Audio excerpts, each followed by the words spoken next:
क्या एनसीपी प्रमुख शरद पवार के बयानों का गहरा मायना समझना चाहिए? उनके बयानों की वजह से कोई कहता है विपक्षी दलों की मुसीबत बढ़ गई है, कोई कहता है बहुत सोची समझी रणनीति है। वो राजनीति के चाणक्य कहे जाते हैं, बीजेपी के समर्थन में तो नहीं दिखते हैं, लेकिन उनके बयानों को बीजेपी के समर्थन में दिखाया जा रहा है। ऐसा लगता है कि शरद पवार एक सॉफ्ट कॉर्नर दिखा रहे हैं, लेकिन क्या हकीकत है, ये इस रिपोर्ट में जानने की कोशिश करते हैं। क्योंकि कई लोगों ने उनके बयानों के बाद ये कहा कि क्या आगामी चुनाव से पहले वो बीजेपी के साथ हाथ मिला लेंगे। पीएम मोदी, अब वो बातें कौन कौन सी हैं जिसमें पीएम मोदी की डिग्री का मामला हो, अदानी का मुद्दा हो, जैसे बहुत सारे मुद्दे, इन पर उनका जो टेक रहा है पहले वो समझ लेते हैं। पीएम मोदी की डिग्री और अदानी मामले को लेकर जेपीसी जांच की मांग पर शरद पवार का रुख अलग रहा, स्टैंड अलग रहा। कांग्रेस को ये कहना पड़ा कि ये उनकी अपनी राय है। शरद पवार ने इन दिनों विपक्ष के मुद्दों पर जो रुख अख्तियार किया है वो थोड़ा सा चौंकाने वाला है।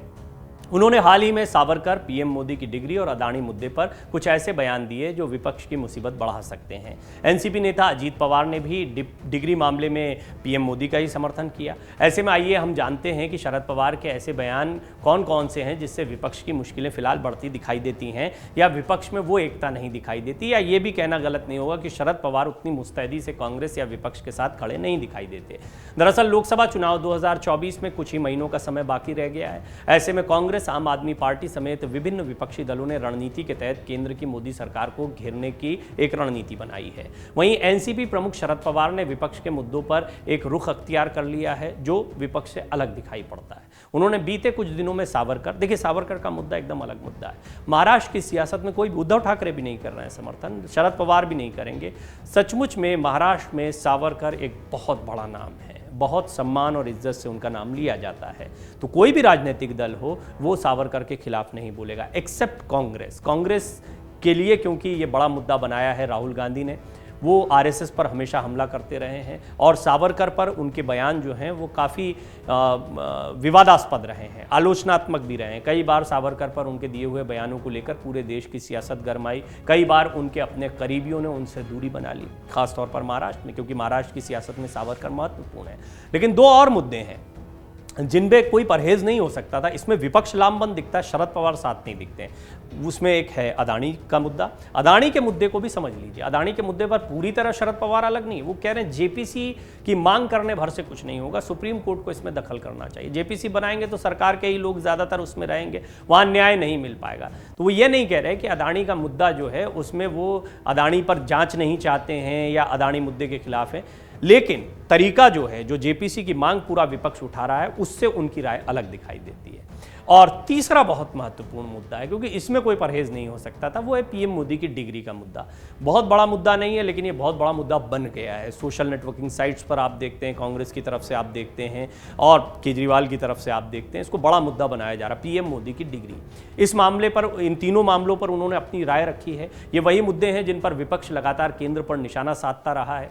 शरद पवार के ये बयान जहां बीजेपी के लिए बड़ी राहत है, तो वहीं विपक्ष के कड़े तेवरों की हवा निकालने वाले हैं। आइए हम आपको बताते हैं आखिर शरद पवार ने इन मुद्दों पर क्या कहा और इन बयानों को विपक्ष के लिए क्यों कड़ा झटका माना जा रहा है। पहले तो सावरकर, मैंने आपको बताया अभी सावरकर का मुद्दा कितना महत्वपूर्ण है।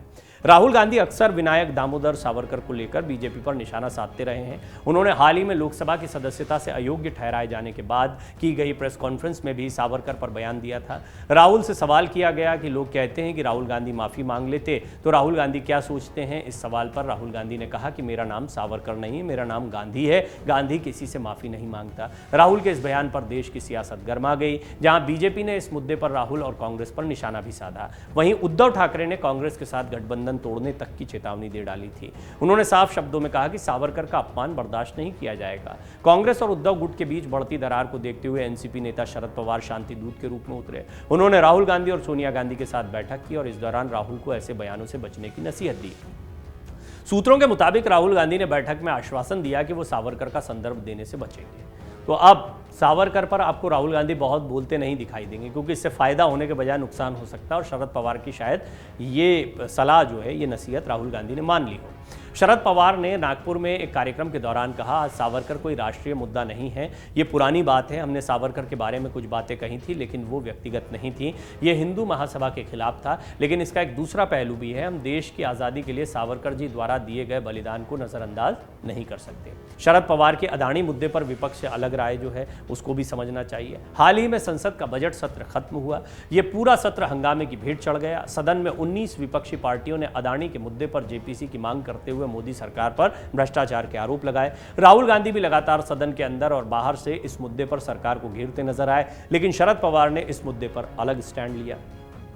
शरद पवार ने एक चैनल को दिए इंटरव्यू में हिंडनबर्ग रिपोर्ट का जिक्र करते हुए कहा, इस शख्स ने पहले भी ऐसे बयान दिए थे और तब भी सदन में कुछ दिन हंगामा हुआ था, लेकिन इस बार ज़रूरत से ज़्यादा तवज्जो इस मुद्दे को दी गई है। वैसे भी जो रिपोर्ट आई है उसमें दिए बयान किसने दिए, उसका क्या बैकग्राउंड है। जब वो लोग ऐसे मुद्दे उठाते हैं जिनसे देश में बवाल खड़ा हो, इसका असर तो हमारी अर्थव्यवस्था पर ही पड़ता है। लगता है कि ये सब कुछ किसी को टारगेट करने के लिए किया गया था।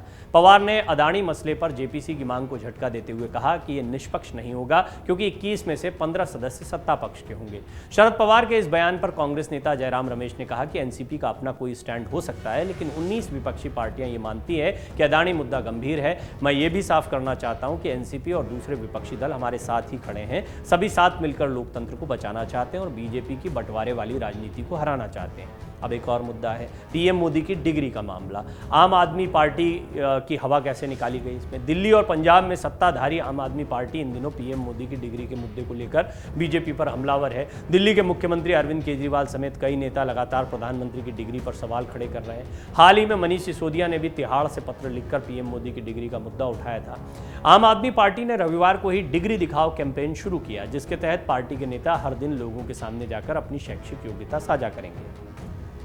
आम आदमी पार्टी ने लोकसभा चुनाव से पहले जहां इस मुद्दे को जोर शोर से उठाने का फैसला किया है, वहीं पवार ने साफ कर दिया कि पीएम की डिग्री राजनीतिक मुद्दा नहीं है। ऐसे में पवार का ये बयान आपकी इस मुहिम को तगड़ा झटका माना जा रहा है। शरद पवार ने कहा कि आज देश के सामने डिग्री का सवाल है क्या, आपकी डिग्री क्या है, मेरी डिग्री क्या है, क्या ये राजनीतिक मुद्दा है। बेरोजगारी, कानून व्यवस्था, महंगाई, ऐसे कई सवाल हैं और इन मुद्दों पर केंद्र सरकार पर हमला करना ही चाहिए।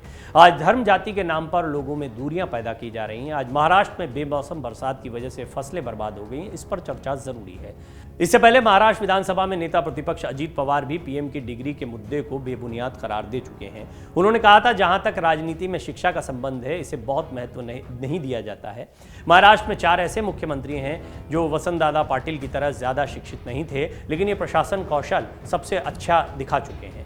आइए हम आपको बताते हैं कांग्रेस के लिए क्यों जरूरी है शरद पवार।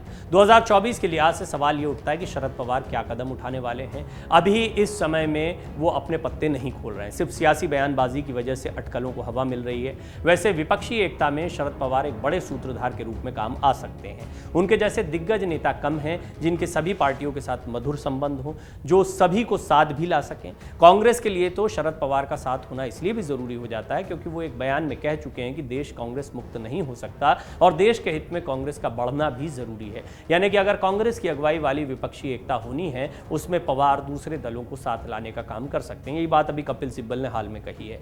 यह होगा तब जब शरद पवार की विचारधारा कांग्रेस के उन मुद्दों से मेल खाएगी जिसके जरिए सरकार को 2024 में घेरने की तैयारी है।